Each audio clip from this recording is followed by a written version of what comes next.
সম্মানিত অতিথিবৃন্দ, সবাইকে বাংলাদেশ জাতীয়তাবাদী দলের পক্ষ থেকে ব্যক্তিগত পক্ষ থেকে জানাচ্ছি আসসালামু আলাইকুম ওয়া রাহমাতুল্লাহি ওয়া বারাকাতুহু।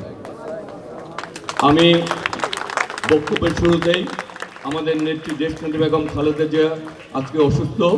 দেশনেত্রী বেগম খালেদা জিয়ার জন্য আপনারা সবাই দোয়া করবেন এবং নেত্রী যাতে সুস্থ হয়ে আমাদের মাঝে অচিরে ফিরে এসে আমরা আগামী দিনে যে নতুন বাংলাদেশের সূচনা করতে চাই, আমরা যে নতুন বাংলাদেশকে নিয়ে স্বপ্ন দেখছি, সেই বাংলাদেশের যাতে উনি শুভ সূচনা করতে পারেন, সেই জন্য আপনারা সবাই দোয়া করবেন এবং ওনার জন্য আপনারা আগামী বাংলাদেশকে ওনার হাত দিয়ে যেতে আমরা প্রস্তুত করতে পারি, সেই জন্য আপনারা সবাই ওনার জন্য দোয়া করবেন। আজকে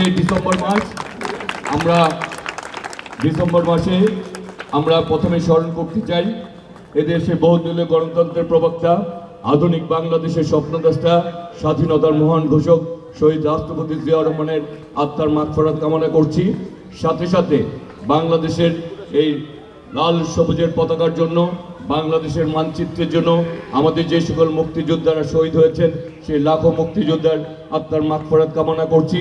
এছাড়া বাংলাদেশের প্রতিটি গণতান্ত্রিক আন্দোলন এবং বাংলাদেশের 24শে জুলাই আগস্ট আন্দোলনে যে সকল ছাত্র জনতা আত্মহতি দিয়েছে তাদের আত্মার মাগফিরাত কামনা করছি এবং আপনাদের সকলের কাছে তাদের জন্য দোয়া প্রার্থনা করছি। আজকে বিএনপির ভারপ্রাপ্ত চেয়ারম্যান জনাব তারেক রহমান আগামী 25শে ডিসেম্বর বাংলাদেশে আসবেন। তার আগমনকে সামনে রেখে আমরা আগামীর বাংলাদেশকে গড়ে তুলতে চাই, যে বাংলাদেশে প্রতিটি মানুষ তার অধিকার ফিরে পাবে। দীর্ঘ প্রায় 19 বছর মানুষ তার ভোটাধিকার হারিয়েছেন, মানুষ তার কথা বলার অধিকার হারিয়েছেন, মানুষ তার বাক স্বাধীনতা হারিয়েছেন, মানুষ তার মৌলিক স্বাধীনতাগুলি হারিয়েছেন।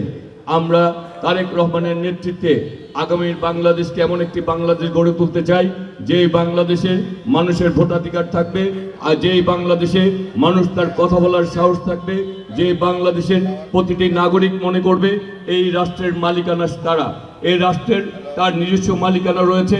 আগামীর বাংলাদেশে কোনো একটি নির্দিষ্ট রাজনৈতিক দলের বা আমরাও যদি ক্ষমতায় আসি শুধুমাত্র জাতীয়তাবাদী দলের বাংলাদেশ হবে না, সেই বাংলাদেশ হবে 18 কোটি মানুষের বাংলাদেশ। আমরা এরকম একটি বাংলাদেশ গড়ে তুলতে চাই। আমরা স্বপ্ন দেখি, শুধু স্বপ্ন দেখতে চাই না, আপনার স্বপ্নকে বাস্তবায়ন করতে চাই। আমরা আমাদের প্রতিটি পরিবারের যারা আমাদের গৃহিণীরা আমাদের রয়েছেন, আমাদের মা বোনরা রয়েছেন, তাদের জন্য আমরা একটি ফ্যামিলি কার্ড দিতে চাই।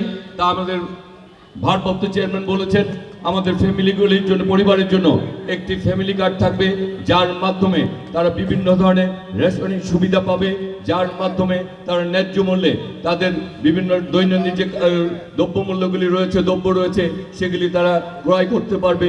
আমরা প্রতিটি ফ্যামিলির জন্য একটি করে ফ্যামিলি কার্ড আমরা প্রদান করতে চাই। আমরা কৃষকদের জন্য ফার্মার্স কার্ড করতে চাই। আমরা বাংলাদেশে প্রতিটি নাগরিকের জন্য সুচিকিৎসার ব্যবস্থা করতে চাই। আমরা আমাদের প্রতিটি নাগরিকের জন্য, তার সন্তানদের জন্য যাতে শিক্ষার ব্যবস্থা থাকে সেটি আমরা বাস্তবায়ন করতে চাই।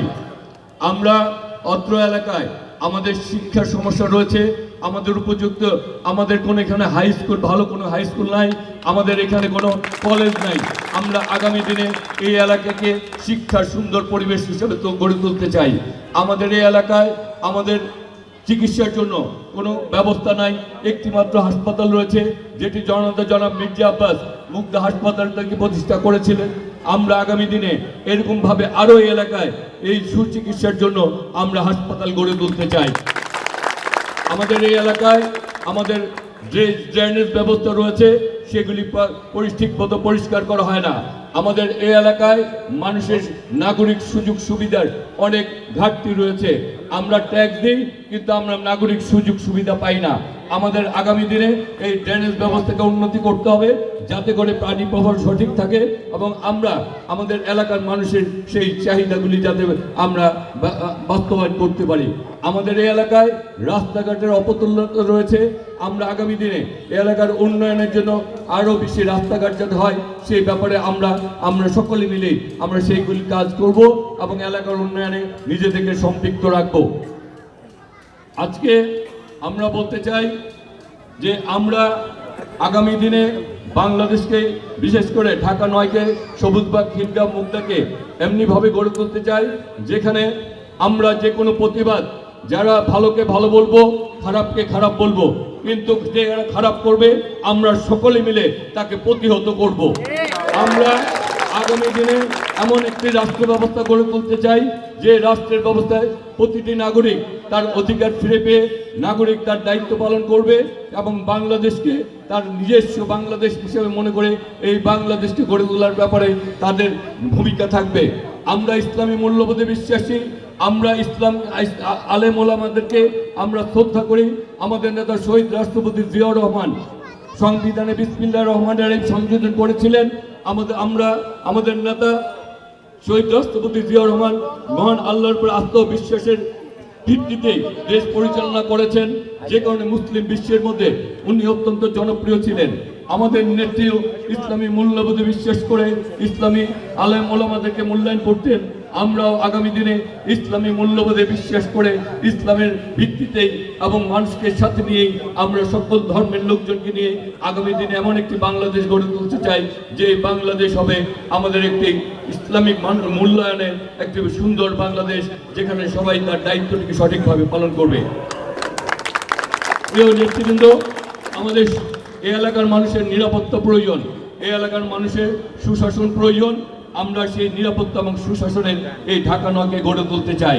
আমরা ঢাকা ৯কে ঢাকা সিটির মধ্যে আগামী দিনে একটি উন্নত, একটি সুন্দর এই ঢাকা ৯কে এমনভাবে গড়ে তুলতে চাই যেখানে প্রতিটি মানুষের নাগরিক সুযোগ সুবিধা পায়। আমি এতগুলি কথাই কারণে বললাম, আমি এলাকার সন্তান, আমি মাদার থেকে স্থায়ী বাসিন্দা।